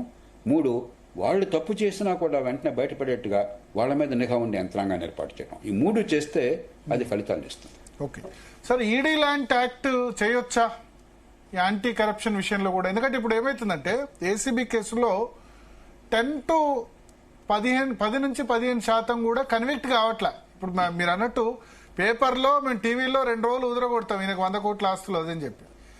ఈ ట్రయల్ ఒక 10 సంవత్సరాలు జరుగుద్ది కదా. 10 సంవత్సరాలు జరిగిన తర్వాత కూడా ట్రయల్ కోర్టులో జడ్జిమెంట్ 10-15 సంవత్సరాలు అవుద్ది. ఇప్పుడు అంతేందుకంటే రేవంత్ రెడ్డి ఓటుకు నోటు కేసే 11 సంవత్సరాలుగా ఇంతవరకు ఏ స్టేజ్లో ఉందో తెలీదు. అంటే దాన్ని తప్పు చేశానా లేదా అన్నది పక్కన పెడితే, ఇప్పుడు కేసీఆర్ కు రేవంత్ రెడ్డి మీద అంత కసి ఉన్నా లేకపోతే అదున్నా అటువంటి కేసులో 11 సంవత్సరాలుగా తెలవట్లేదు. అట్లాగే జగన్ కేసు ఛార్జ్ షీట్లు 15 సంవత్సరాలైంది, ట్రయల్ కోర్టులోనే కాలేదు. సో యాంటీ కరప్షన్ కేసెస్ సంబంధించి ఇట్లా 15-20 సంవత్సరాలు అంటే ఇప్పుడు రిటైర్ అయిన ఆఫీసర్లు కొద్దిమంది బతుకుంటారు, 60 years తర్వాత చనిపోవడం కూడా చనిపోతుంది దీనిలో అక్రమాస్తులకు సంబంధించిన కేసుల్లో. సో నిర్దిష్ట కాల వ్యవధి విధించలేమా ఒకటి. రెండవది ఈడీ కేసుల్లాగా, ఈడీ కేసులు ఏముంది, మిగతా కేసుల్లాగా కాకుండా నేను తప్పు చేయలేదని ప్రూవ్ చేసుకునే పరిస్థితి నాకు ఉండాలి, ఏజెన్సీస్ కాదు. ఇప్పుడు ఏసీబీ కేసుల్లో అదే జరుగుతుంది. ఈయన తప్పు చేశాడు, ముందు పట్టుకున్న వాళ్ళు బాగానే ఉంటారు, ఆ తర్వాత ఆఫీసర్స్ మార్చి లూజ్గా ఛార్జ్ షీట్ వదిలేస్తారు, లేకపోతే ప్రూవ్ చేయలేకపోతారు. డైరెక్ట్ గా డబ్బులు తీసుకున్నా సరే వదిలిపెట్టిన కేసులు ఎన్నో ఉన్నాయి. కన్విక్షన్ రేట్ నాకు తెలిసి 10 నుంచి 15% కూడా లేదు.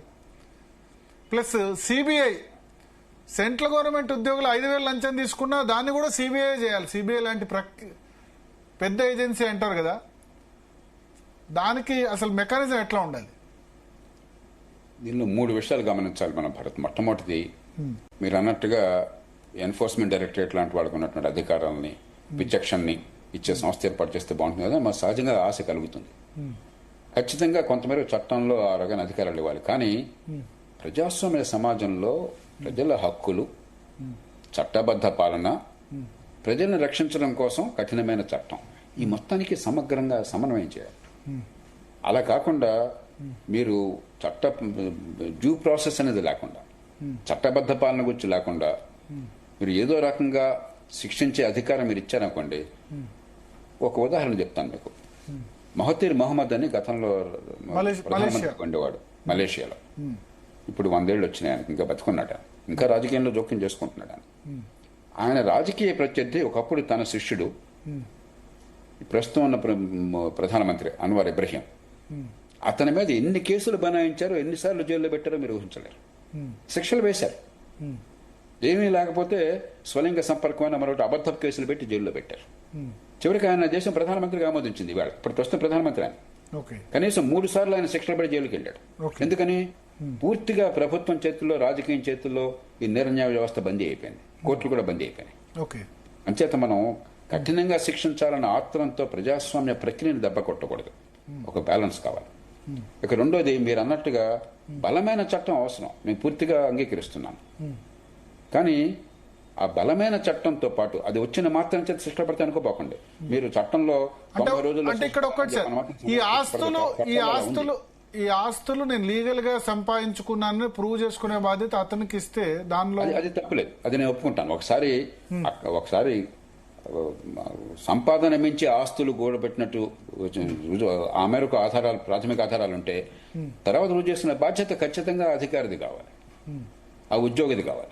ఎందుకంటే ఇక్కడ యాక్చువల్లీ నాకు ఒక చెప్పారు, గవర్నమెంట్ ఉద్యోగిలో సర్వీస్ జాయిన్ అవుతే చిన్న ఉద్యోగి అయినా సరే, ప్రభుత్వ ఉద్యోగి ప్రతి సంవత్సరం తన ఆస్తులు కొత్తగా ఒక ఇల్లు కొన్నా సరే గవర్నమెంట్ కి తెలియజేయాలి. అది ఇంప్లిమెంట్ కావట్లేదు, సర్వీస్ రూల్స్ లో ఉంది. అంతేకాదు అసలు అనుమతి లేకుండా ఆస్తులు పొందకూడదు, మీరు కొనే ముందు అనుమతి తీసుకోవాలి.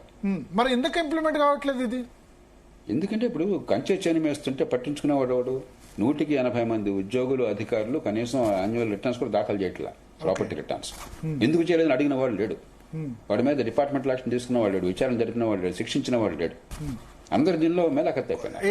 అసలు రూల్ ఏం చెప్తుంది? కొత్తగా ఇల్లు కొన్నా సరే చెప్పాలి ప్రభుత్వానికి, కొనే ముందు అనుమతి తీసుకోవాలా, కొన్న తర్వాత కూడా ఇప్పుడు ఇంటిమేట్ చేయట్లేదు. ప్రతి సంవత్సరం ఆస్తులు ప్రకటించాలి, కొత్తగా కొనకపోయినా కూడా ప్రతి సంవత్సరం ఆస్తులు ప్రకటించాలి. రెండు ఉన్నాయి.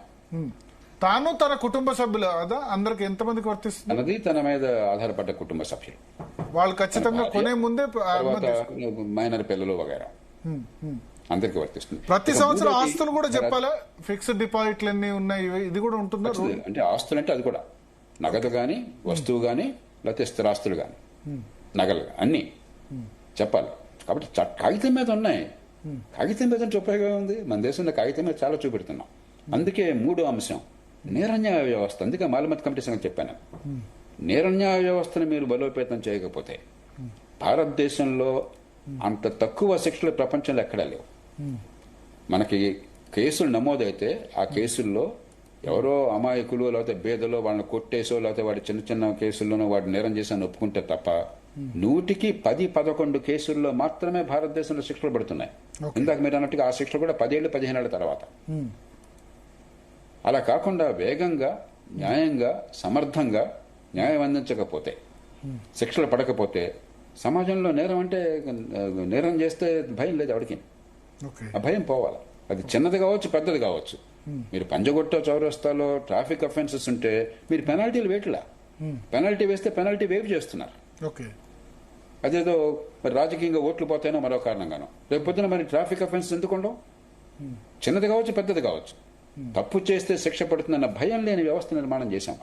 సార్, ఇప్పుడు కాళేశ్వరంపై జస్టిస్ పినాకిని ఘోష్ ఆధ్వర్యంలో తుది నివేదిక సబ్మిట్ చేసే సమయంలో అరెస్టులు జరుగుతున్నాయి కదా, అంటే ఏంటి ఇప్పుడు వీళ్ళతో ఆగుతుందా? మరికొందరు మిగతా ఇంజనీర్లను కూడా విచారించే అవకాశం ఉందంటారు?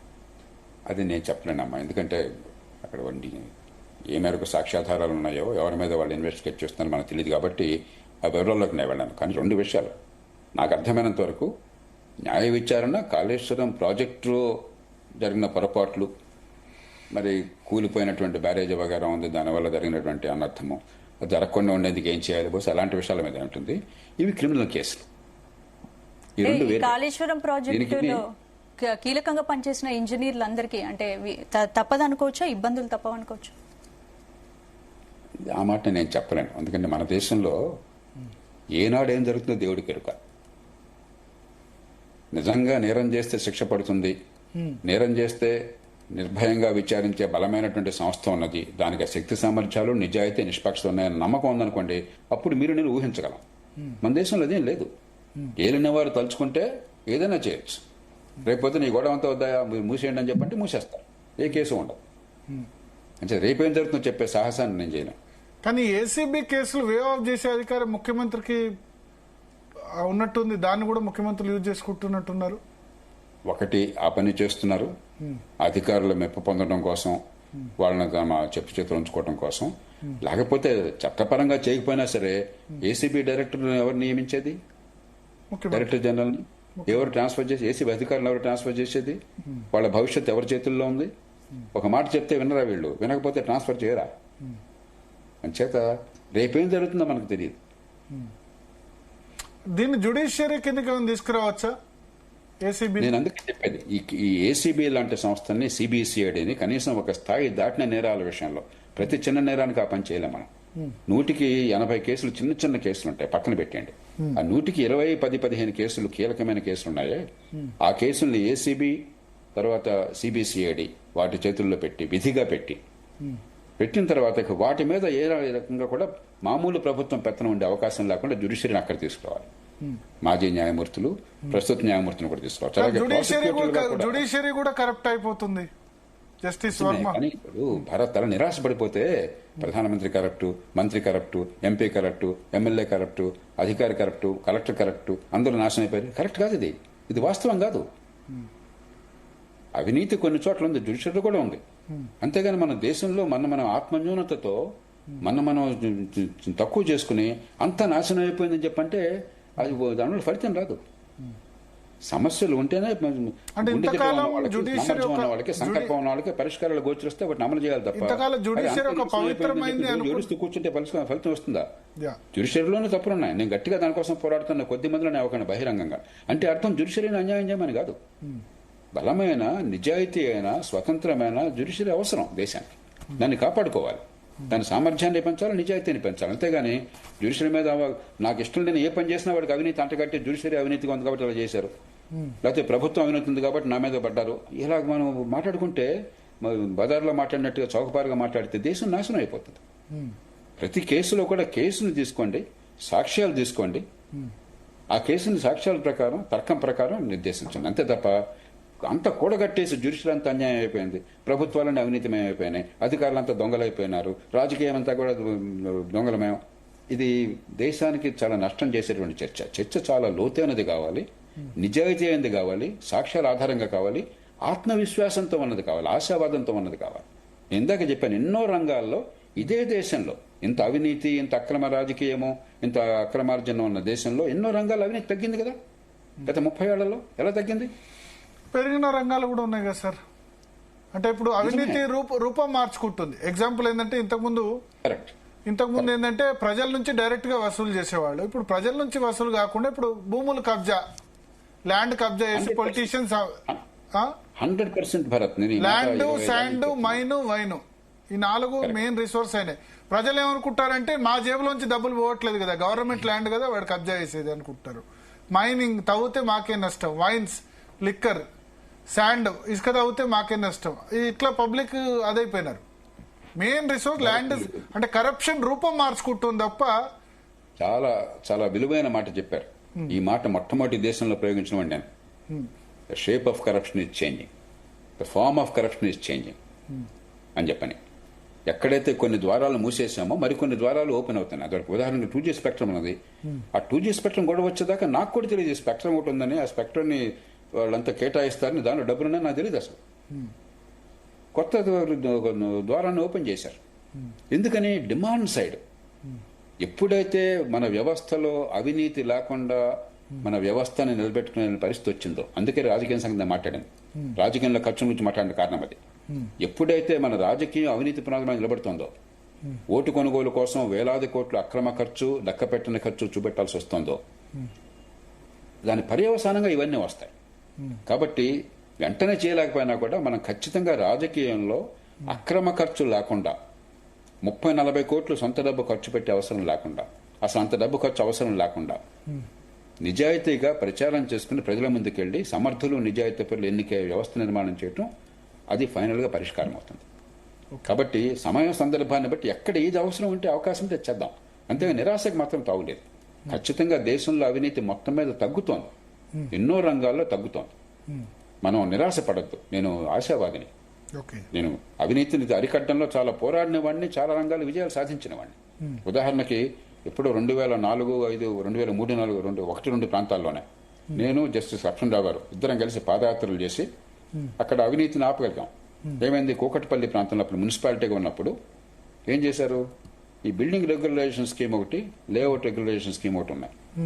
దానిలో ఏం చేశారు? డబ్బులు లంచం ఇచ్చిన వాళ్ళందరి పనులు చేశారు, రెగ్యులరైజ్ చేశారు. లంచం ఇవ్వకపోతే అప్లికేషన్లు పెండింగ్ ఉన్నాయి. మేమంతా అవినీతి ఉందా లేదా మాట్లాడాల. ఒకటే అడిగాం, ఏనాడు ఎవరు అప్లికేషన్ పెట్టారు, ఆ అప్లికేషన్ ఇవాళ ఏ స్థాయిలో ఉంది. అది బయట పెట్టగానే నిన్న వచ్చిన అప్లికేషన్ ఇవాళ క్లియర్ అయిపోయింది. 2 ఏళ్ల క్రితం అప్లికేషన్ పెడితే పని జరగలేదని చెప్పంటే అర్థం ఏంటి? వాళ్ళు ఆ కాగితాలు ఇవ్వమన్నారు. ఎందుకంటే వాళ్ళకి అర్థమైంది ఇది బయటపడిపోతే వాళ్ళ భాగవతం అంతా బయటపడుతుందని చెప్పాను. అప్పుడు లక్ష్మణరావు గారు నేను పాదయాత్ర చేశాం. ఓకే.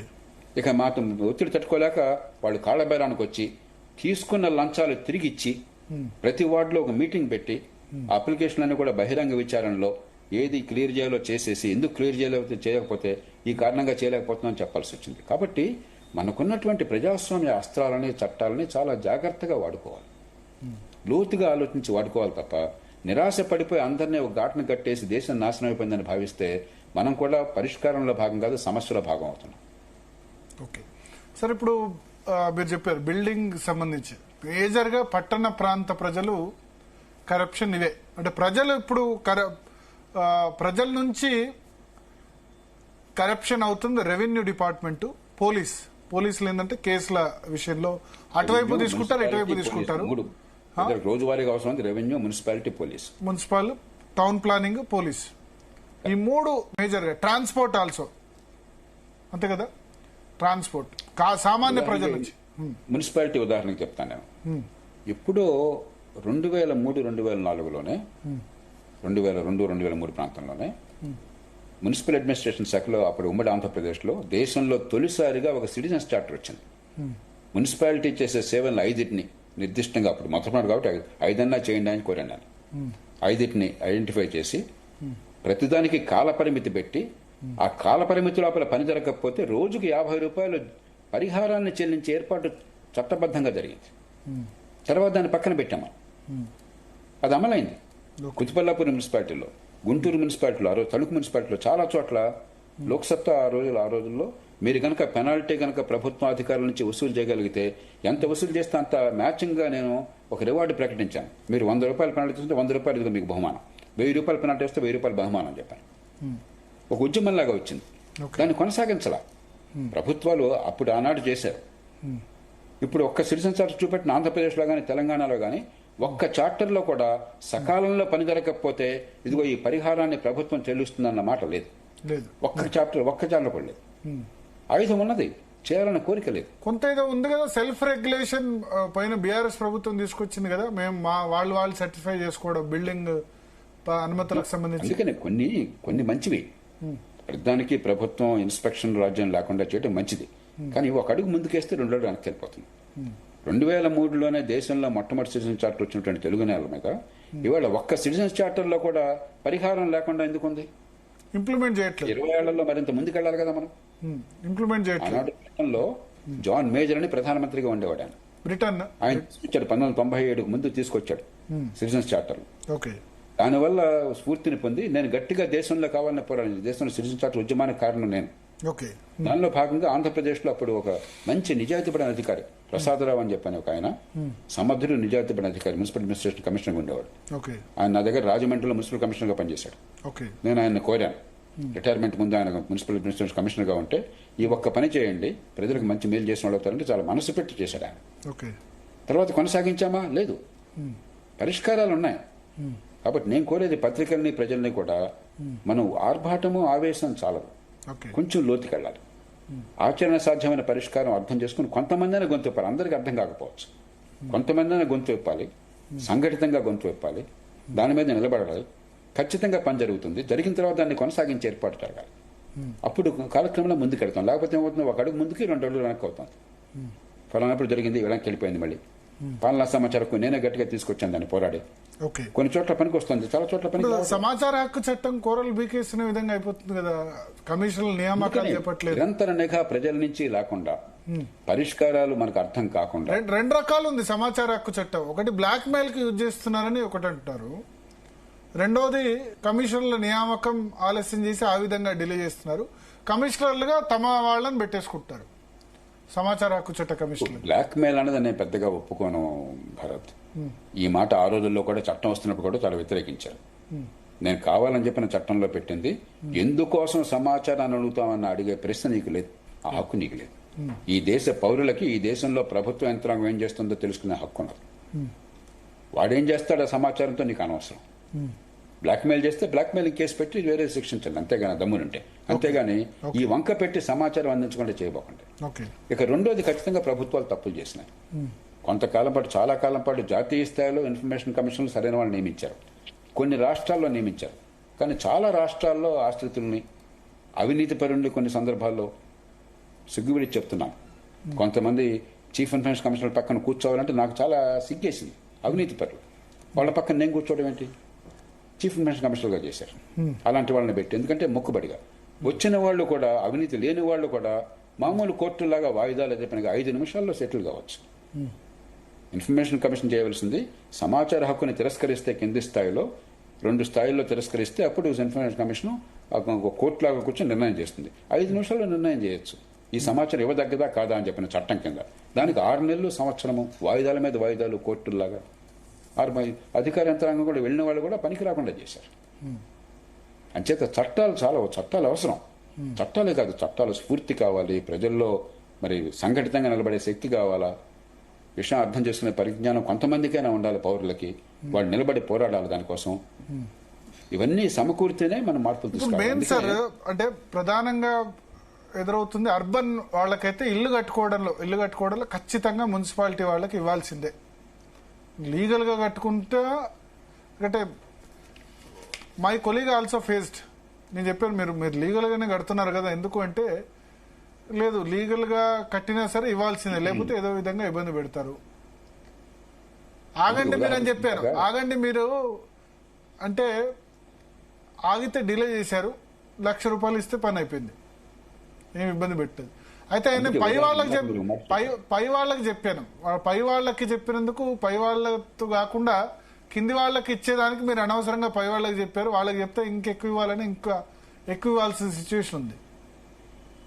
అందుకే భరత్ ఇప్పుడు ఒక పరిష్కారం ఆలోచించాలి. ఇందాక మీరు చెప్పారు గతంలో ప్రభుత్వం సెల్ఫ్ సర్టిఫికేషన్ పెట్టిన అలా చేయొచ్చు కదా అని. అవును, మీకు గుర్తుందో లేదో, మనకి వెహికల్ పొల్యూషన్ కంట్రోల్ చూడాలని చెప్పంటే కొన్నేళ్ళు పోయిన తర్వాత సర్టిఫై చేయాలి కదా పొల్యూషన్ ఎట్లా ఉందని చెప్పన్నది. అదొరకు గవర్నమెంట్ చూసేది. ఇప్పుడు అది వదిలేసి అది ప్రైవేట్ రంగంలో ఆ సర్టిఫై చేసే అధికారాన్ని ఇచ్చారు, టెస్ట్ చేసి. అదే రకంగా ఈ టౌన్ ప్లానింగ్ ప్రతి కేసు అప్రూవల్ కాకుండా, కనీసం ఒక స్థాయి లోపల బిల్డింగ్ అయినా సరే ప్రతి దానికి అప్రూవల్ అవసరం లేకుండా టౌన్ ప్లానింగ్ రూల్స్ స్పష్టంగా ఉన్నాయి. సెట్ బ్యాక్ కానీ మరొకటి కానీ అన్ని స్పష్టంగా ఉన్నాయి. మీకు అప్రూవ్డ్ ఆర్కిటెక్ట్స్ ఉన్నారనుకోండి, వాళ్ళని సర్టిఫై చేసి అప్రూవ్డ్ ఆర్కిటెక్ట్స్ కి వాళ్ళకి పరీక్షలు పెట్టండి కావాలంటే వాళ్ళకి అధికారం ఇవ్వండి, ఆ బాధ్యత ఇవ్వండి. ఫీ కలెక్ట్ చేయమని, దానిలో కొంత ప్రభుత్వం ఫీ తీసుకోమనండి. వాళ్ళు తప్పు చేస్తే వాళ్ళ పదవి తీసిపారేయండి, ఇల్లు కూలగొట్టేయండి తర్వాత. ఇట్లాగా మన పద్ధతులను మార్చొచ్చు. పెద్దానికి నేను మున్సిపల్ ఆఫీసుకి పోయి వాడు అప్రూవల్ కోసం చెప్పిన వాడు వెనకాల పడి 10 సార్లు వాడికి లంచం ఇచ్చే అవసరం లేకుండా వేరే పద్ధతులను పెట్టొచ్చు. కానీ ఇవన్నీ ఇలా పెట్టేస్తే వీళ్ళకి లంచం ఎట్లా వస్తుంది? అందుకనే కొన్ని చేస్తారు. మనం ఈ పరిష్కారాలను తీసుకొచ్చి గట్టిగా నిలబడాలి. ముఖ్యంగా నగర ప్రాంతాల్లో, పట్టణ ప్రాంతాల్లో తెలియగల వాళ్ళు, ఆలోచించే వాళ్ళు, ఆదాయం ఉన్న వాళ్ళు ఉన్నారు, పన్నులు కడుతున్నారు. పట్టణాల్లో డబ్బంతా దేశంలో పట్టణాల్లోనే ఉంది. కాబట్టి మున్సిపాలిటీలకి డబ్బులు కూడా పెద్ద కష్టం కాదు. పౌరుల్ని విశ్వాసంలో తీసుకోవాలి, పౌరుల్ని బలోపేతం చేసేట్టుగా చట్టాలు, పద్ధతులు తీసుకోవాలి. ఓకే, సో ఫైనల్ గా హోప్ అయితే ఉంది సార్. మీరేమంటారు? పూర్తిగా నిరాశపడాల్సిన అవసరం లేదు ఇటువంటి చూసి. ఖచ్చితంగా ఉంది. నేను మళ్ళీ చెప్తున్నాను, మన రాష్ట్రాల్లో శాసనసభ్యులు, మంత్రులు కావచ్చు, అధికారులు కావచ్చు, జాతీయ స్థాయిలో మంత్రులు, ఎంపీలు కావచ్చు, అధికారులు కావచ్చు, ఎంతో మంది ఇప్పటికి కూడా నిజాయితీ పరులు ఉన్నారు, మంచి చేయాలని కోరుకున్నారు. వాళ్ళని బలోపేతం చేయడం, అవినీతికి పాల్పడితే నష్టం కలుగుతుందన్న భయాన్ని కలగజేయటం, నీతిగా ఉంటే మాకు గౌరవం ఉంటుంది, మాకు ఏ రకంగా అన్యాయం జరగదని చెప్పిన విశ్వాసాన్ని కలిగించడం, అవి ప్రాతిపదికలుగా చర్యలు తీసుకుంటే ఖచ్చితంగా అవినీతిని కొంత తగ్గించాం. మిగతా అవినీతి కూడా చాలా తగ్గించగలము. ఆత్మవిశ్వాసంతో, ఆశావాదంతో, సంఘటితంగా పక్షపాతాలకి, పార్టీలకి, మతాలకి, కులాలకు అతీతంగా మనం వ్యవహరించాలి. ఈఎన్సీ నా కులం వాడైతే వాడిని నేను వెనకేసుకొచ్చాను అనుకోండి, అవినీతి పడ్డాను కూడా. ఒక పోలీస్ ఆఫీసర్ నా కులం వాడైతే వాడిని వెనకేసుకొచ్చాను అనుకోండి, ఒక ఐఏఎస్ అధికారి నా ప్రాంతం వాడైతే వెనకేసుకొచ్చాను అనుకోండి, అవినీతి సంబంధం లేకుండా. అవినీతి ఎందుకు పోతుంది? కాబట్టి మనం ప్రజా ప్రయోజనం మాత్రమే ప్రాతిపదికగా ప్రతి అంశాన్ని కూడా సాక్ష్యాలు, తర్కం ఆధారంగా ఏ రకమైన పరిష్కారాన్ని సాధించాలి, ఇతరులు ఎలా చేశారు, మనం గతంలో ఏ రకంగా విజయాలు సాధించామో, ఫలితాలు ఎట్లా వచ్చినాయి, ప్రపంచంలో ఎట్లా ఫలితాలు వస్తున్నాయి, ఇది అర్థమయ్యే రీతిలో తీసుకొచ్చినట్టయితే ఖచ్చితంగా అవినీతిని చాలా మేరకు మనం అదుపు చేయగలం. పూర్తిగా పోతుందని అంటలా, చాలా మేరకు అదుపు చేయాలి. 199 ఇప్పుడు అదుపు చేయగలం. ఎక్కడ సార్ ప్రపంచంలో చాలా బాగున్న దేశాలు ఏవి కరప్షన్ సంబంధించి ఇంప్లిమెంట్ చేస్తున్నారు? న్యూజిలాండ్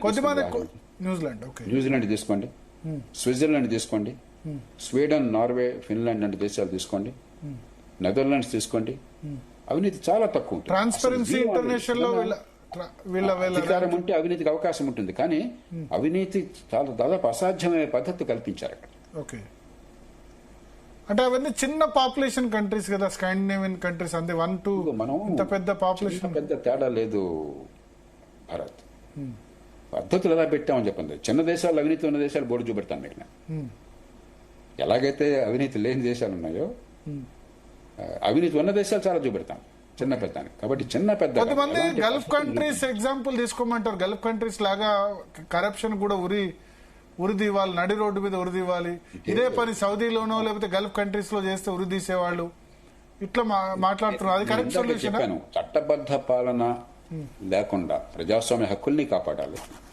ఉదాహరణకి సౌదీ అరేబియాలో ఏం చేశారు, అక్కడ ఉన్నటువంటి మొహమ్మద్ బిన్ సుల్తాన్ MBS ప్రస్తుతం ఉన్నటువంటి ఆయన రాజు కొడుకైనా కూడా ఆయన రాజు లాంటి వాడి దేశానికి.